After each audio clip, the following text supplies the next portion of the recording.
We have some breaking news now, and a woman has been arrested in relation to an inaccurate information on social media. Brits are being rounded up and arrested for things they've posted on social media. You can be refused bail and locked up for just observing a riot. That whether you're directly involved or whether you're remotely involved, you're culpable. Starmer poses, I think, the biggest threat to free speech we've seen in our history. Well, the UK's Prime Minister Keir Starmer threatened to smash the rioters with the full force of the law, and he appears to have done just that.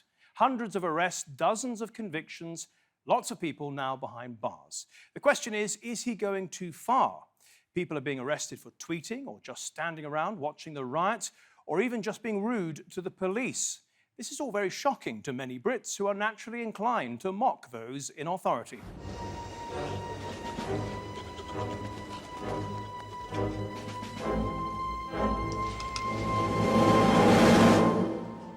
The rubber-faced Rowan Atkinson is not only very funny, he's also very clever, reputed to have an IQ of 170. And as with all intelligent people, he cherishes freedom of speech. The second most precious thing in life is the right to express yourself freely. The most precious thing in life, I think, is food in your mouth. And the third most precious is a roof over your head. The freedom to be inoffensive is no freedom at all. More than 10 years old, this video is now being posted and viewed many millions of times in response to Keir Starmer's crackdown on Brits using social media. We have some breaking news now, and a woman has been arrested by Cheshire Police in relation to an inaccurate information on social media. That woman has now been identified as a 55-year-old British businesswoman. Some papers are naming her, others are not, wary of affecting any potential trial. She's alleged to be the first person on X to misidentify the man who stabbed several children to death in the English town of Southport 2 weeks ago. Within hours of the attack, she tweeted, "Southport, if this is true, then all hell is about to break loose." She then named the suspect as Ali al-Shakati, a Muslim name. The next day, all hell did break loose in Southport. It was the first of many riots all over the country. People said they were furious at seeing yet more innocent children purportedly killed by someone with a foreign background. The 17-year-old suspect was later revealed not to be Ali al-Shakati, but Axel Muganwa Rudakabana, born in Wales to Rwandan parents. The businesswoman had got it wrong. In her defence, she says she merely reposted information that was already on X, and did add the caveat, "if this is true." In other words, she's claiming it was an honest mistake.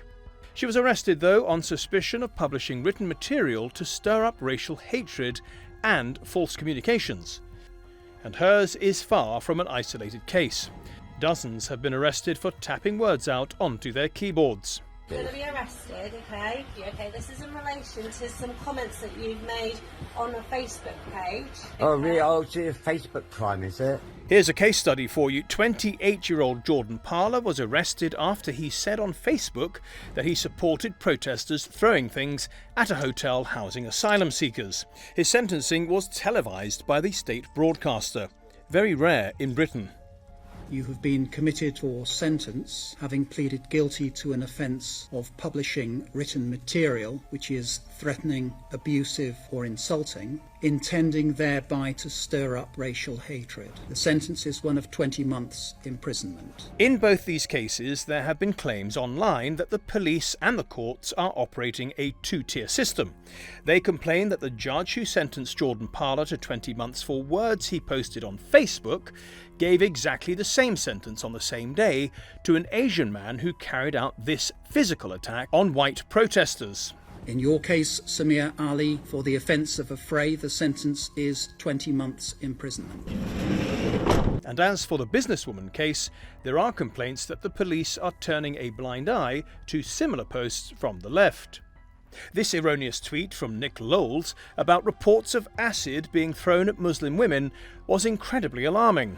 Our innocent Muslim sisters are getting acid attacked. The Labour MP Josh Fenton Glynn went with it and condemned far-right cowards for attacking women. A couple of hours later, though, the police denied the reports. There had apparently been no such acid attack. Many on X demanded to know why Lowles had not been arrested in the same way the businesswoman had. Misinformation, whether it's from the left or from the right, is equally problematic. And if you prosecute one set, you should prosecute the other set. These stories and others have made waves even in the United States, where Elon Musk, the owner of X, has dubbed the British Prime Minister two-tier Kier. Musk today took to the social media platform to ask the Prime Minister, why aren't all communities protected in Britain? Starmer, though, is unfazed by the criticism and is doubling down. That whether you're directly involved or whether you're remotely involved, you're culpable and you will be put before the courts if you've broken the law. I do agree that we're going to have to look more broadly at social media after this disorder. The world's biggest podcaster and American free speech advocate, Joe Rogan, finds these developments chilling. Hey, Joe Rogan podcast by night. Just terrible government overreach. You're seeing it now in England where people are getting arrested for tweets. But Britain's Director of Public Prosecutions, a post formerly held by Keir Starmer, is not ashamed of going after people for making comments online. He's proud of it. We do have dedicated police officers who are scouring social media. Their job is to look for this material and then follow up with identification arrests and so forth. So under Keir Starmer, we have police going through your social media posts, mobile facial recognition units on the streets, and the government's so-called anti-disinformation unit. Put it all together and you'd be forgiven for thinking we are already living in the oppressive grey world George Orwell warned us about. Comrades, this is Big Brother, and I am always watching. And as for misinformation, the government seems to have a monopoly on it. They're watching the people, but who's watching the government? Weapons of mass destruction. Weapons of mass destruction. It's weapons of mass destruction.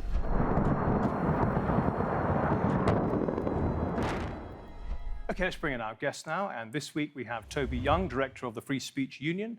And we also have Amy Nickell Turner, a broadcaster and political commentator. Welcome to the programme, both of you.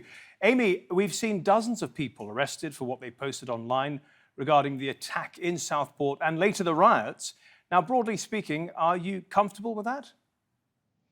Yeah, when I remember how incredibly uncomfortable I was with what have now been turned out to be the worst bit of racial aggravated rioting since in post-war Britain, you know, attacking police, attacking emergent services, setting fire to a hotel full of people with no intention that those people will be getting out. I'm really comfortable with using existing legal framework to crack down on what was the source of this rioting. It started through disinformation online, misinformation online, and it's not as if Keir Starmer has plucked a load of new legislation. He's simply applying the laws of the actual world to the online world, and I think it's justice. Toby, your response? Well, as a free speech campaigner, I obviously feel very uncomfortable about the number of people who found themselves arrested, convicted and sentenced to jail merely for things they've said on social media.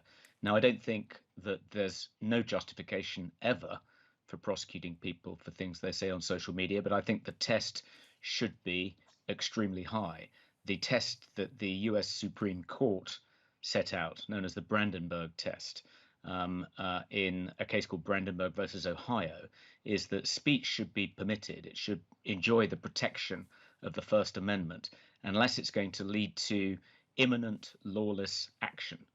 And I think in this case, even though some of the things people have been prosecuted for saying on X, Facebook, etc., did coincide with outbreaks of public disorder, I think in order to justifiably imprison them, you'd need to show that they led directly to outbreaks of violent disorder, and I'm not sure that that test has been met. Certainly not in all of these cases. Let's take a look at a very specific case then, Amy. The case of a 55-year-old woman who was arrested for allegedly being the first to tweet the name Ali al-Shakati, which we now know very quickly, really, we knew was the wrong name. She was arrested on suspicion of publishing written material to stir up racial hatred and false communications. And I just wonder if you think her defence that she got it from a local source, that it was already online, she deleted it within 2 hours, is sufficient to keep her out of the courts? I think when you have such a massive platform as this particular individual, it comes with a bit of responsibility. And like I've already implied, if something isn't legal to say out loud, just in everyday life, then it shouldn't be legal to say online either, and it isn't. So if you are, what I would see that she was inciting there, inciting violence, inciting racial hatred, then she shouldn't be able to get away with saying it, surely. This is taking responsibility and seeing the difference between free speech and legal speech, which are two different things. So you're happy that she was arrested for speculating about the name of the suspect? The absolute, if you think about what was caused through those original tweets that were sent out, and I remember seeing the videos of the racial stops on traffic, the fact that friends of mine from ethnic minorities didn't feel safe to leave their house. If you think about the consequences, yes, you can say... Were those the consequences of her tweet, do you think? Are you sure? Are you firm in that? Yes, because when we looked at the source of that particular Muslim-sounding name, that originated from those accounts. Those accounts caused the trouble. Now, they may not have intended the trouble, but they need to take responsibility for the power of what those words did. Does it matter to you that she prefaced the whole thing with, if this is true? I think this is the whole Farage defence, isn't it? Oh, I'm only asking questions, which I think is particularly disingenuous, because when you say something with a question mark on the end, it doesn't make it any more palatable. If I went on an aeroplane and went, "Is that a bomb?" I don't think that it would. But did you? But what if you genuinely believe the question? What if you genuinely believe the question? So I think that even if she did genuinely believe the question, what is she trying to? What is the end? What is the answer? So she wants the answer to invoke a certain reaction from her followers. Otherwise, what's the reason for her sharing the question? Toby, you think it was right to arrest her? No, I don't. I think this particular woman was arrested, I think, late last Thursday afternoon. They sent, I think, 3 police officers and a paddy wagon to her house, totally over the top. They confiscated all her devices, they confiscated her husband's laptop as well, and they held her in custody for 36 hours. And then they released her on police bail without having charged her. And the reason they haven't charged her, you can only surmise, is because they haven't got sufficient evidence yet to charge her. And it's doubtful, I think, that they will. The 2 offences they were looking at her for were the one you've mentioned already, which is the stirring up hatred offence. But to find someone guilty of that offence, you have to show intent, that she intended to stir up racial hatred. And it's pretty clear that she didn't. And the test for that is usually pretty high. And on the false communications offence, that's a new offence that came into force in January of this year as part of the Online Safety Act. But to be found guilty of that, you have to publish something that you know to be false, and that which you intended to cause harm. And she didn't know that what she posted was true. She didn't know that it was false, because, as you say, she added, "if this is true," and when she found out it wasn't true, she took it down after a couple of hours. I don't think that either offence will be made out, and I don't think she'll be charged, and I think therefore the police's treatment of her is extremely heavy-handed. This is where people say there's two-tier policing, Amy. They say that the far left or left-wing commentators are not treated the same. And they give as an example Nickell tweeting about reports of acid attacks on Muslim women that the police denied, and nothing has happened to him. Should he be arrested for propagating false reports? I think he was very quick to apologise and remove the tweet. He also, I think his intention was different. So if we're talking about the motivation behind things, I think they're not completely a parity. Toby, do you accept Amy's description of events?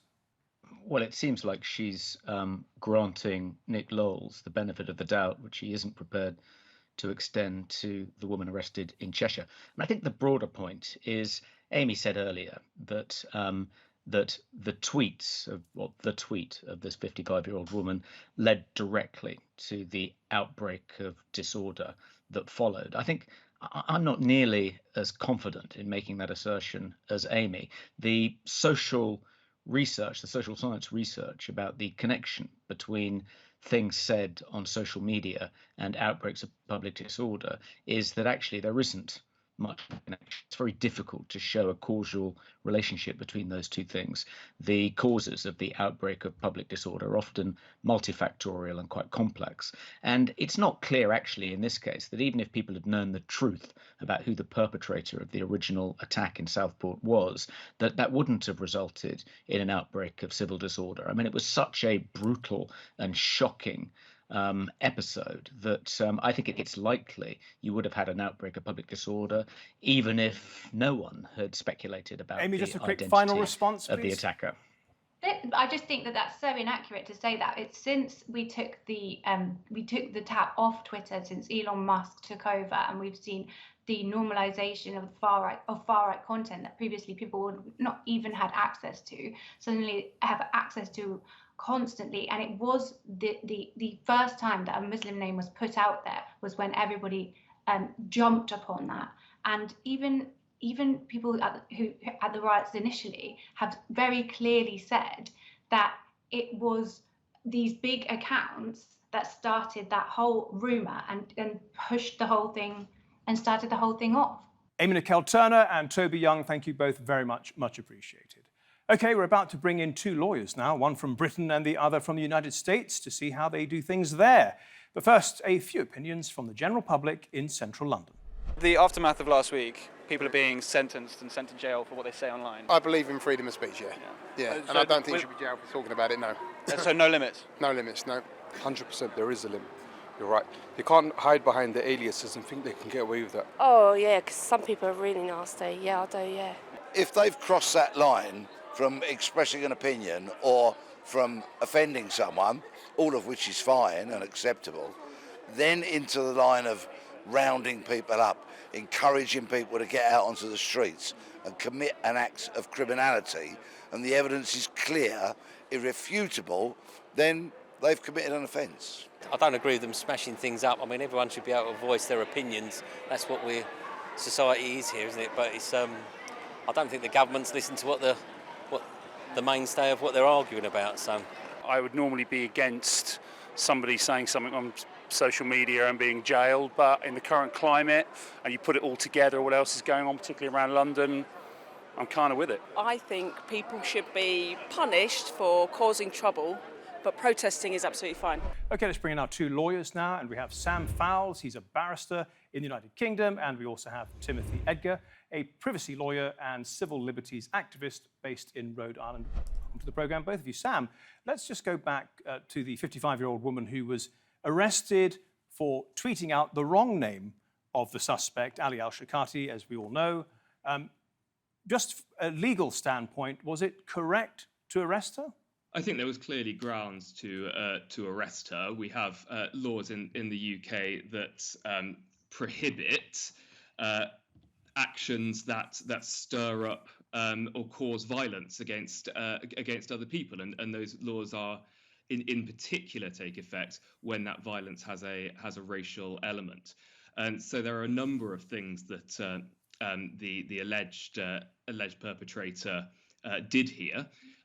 First, she communicated misinformation, and second, she suggested that it could lead to violence. Those will be both triggers for arrest. So there'll be a prima facie case. It will, of course, be for a court and likely a jury to determine whether she's in fact guilty of the offence. Timothy Edgar, how would she have been treated in the United States? Well, the short answer is that her conduct is almost certainly protected by the First Amendment, because what we're talking about here is essentially a form of libel, which would be in the U.S. you could, be found liable for that. You could have to pay damages for the harm that false statements cause. But unless you meet a very narrow test under the First Amendment to the U.S. Constitution, which protects freedom of speech, of intentional incitement, of imminent, of lawless violence, then you can't be punished for incitement. You may also be punished in some cases for targeted forms of harassment, but I don't think that standard would be met here either. So basically, the First Amendment protects all sorts of speech. It protects speech even if there's a racist element to it, and it gives some leeway even for false speech, because we think that punishing people for that would chill too much legitimate speech. Okay, let's move on to the offline and onto the streets now, Sam. And I read in the Telegraph that in Northern Ireland, an 18-year-old boy was arrested while just watching a riot, and the judge refused him bail, saying that he doesn't have to throw a petrol bomb or a brick to be involved in disorder if he is present at disorder. Is that going beyond anything we've ever seen before in the United Kingdom? No, that's actually fairly common. It is notable that the Telegraph has only just discovered that it has a problem with this, despite the fact that it's happened in relation to environmental protesters, in relation to Protestant and Catholic protesters in Northern Ireland, in relation to indeed Muslim protesters. All of these rules have been applied before that, and a riot is actually a very old criminal statute in the UK. It's over 100 years old. If you are taking part in a widespread disorder, then you can be considered part of that disorder. And if he's just standing there on the sidelines watching? If you're just standing on the sidelines watching, then I think that would be very difficult to get a conviction for riot in that case. However, I have strong doubts about the way the Telegraph has framed that story, and I'd be very interested to see the actual evidence in the trial. The Telegraph has in the past exaggerated freedom of speech stories. You say that, but the young man's solicitor said he was just standing there, and the judge responded. He says, you don't have to be part of it to be deemed part of it. I think that's madness. What do you think, Timothy? So I think, again, you wouldn't be able to be punished for simply watching a riot in the U.S. either. However, I imagine there are many don't just imagine. There have been many circumstances where police have swept up innocent bystanders in protests. And what typically happens is they're rounded up, they're arrested, but then charges usually aren't filed, and it's difficult to get any kind of compensation for that because of immunity, what's called qualified immunity for police officers. So it's a tactic the police sometimes use, but it wouldn't result in any actual conviction if that was the facts of the case. Sam, just another case. We saw two men sentenced to 2 years, more than 2 years, recently for gesticulating and shouting at officers. It was in a persistent manner. Let's take a look at the pictures. It was quite lewd at times, but then the police hit the men on the shins with truncheons. They set their dogs on them. Are they going too far on the streets, the police? I think in relation to these far-right riots, the police have actually been far more restrained than, for instance, they were with women protesting in Clapham Common against violence against women. Much more restrained than they were in the 2011 riots, and indeed more restrained than they've been against some Extinction Rebellion and other environmental protesters. I don't remember them setting dogs on women at the pro-women march, or even hitting them with truncheons. I don't remember that, Sam. Can I just quickly get an answer? Sorry, can I just quickly get an answer from Timothy, and then I'll come back to you. I promise. Come back to you, Timothy. Yes, in America. Again, the kind of thing that might easily get someone arrested when a police officer gets angry. But if that's all that there is, it would be hard to imagine charges being filed at all, or if they were, I would expect them to be dismissed. Just a final question then, Sam, and I'll start with you. The TV trials, it's quite unusual for trials to be televised in the United Kingdom. Is this just a political weapon, or is it legitimate? It is legitimate because the law allows those sentencing, and let's be very clear, it's not trials that are being televised, it's sentencing that's being televised, allows the sentencing to be televised in cases where the public interest balance falls in favour of it. Now, in this case, the court decided it did fall in favour of it because there was a need to provide a very clear deterrent effect and an ongoing deterrent effect in the moment. And so there was a clear legal basis for it. There was no political interference. But with Sam, it. as you're fond of doing, you look back on previous protests and you look for differences. I didn't see any TV trials during the Black Lives Matter protest or other protests of that kind.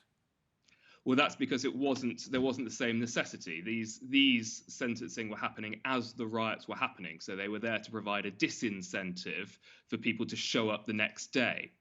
There wasn't that necessity with the Black Lives Matter protest, and also let's remember that the majority of the Black Lives Matter protests were peaceful, whereas the majority of these riots were, as we say, riots. But of course, then these trials were happening as the riots were happening because they prioritised them, didn't they? They sped them up beyond anything we've ever seen before. Well, not beyond anything we've ever seen before. We saw it in 2011, and there was a clear public interest. Were they televised? They weren't, because it wasn't possible to do it then. So the law has changed since 2011, as I understand it. Sam Fowles and Timothy Edgar, thank you both for your analysis today. Much appreciated. And thank you at home and on your phones for watching. If you want to see this episode or any of our previous episodes, do go to our channel on YouTube. Just type in Nexus TRT World. Until next week then, goodbye.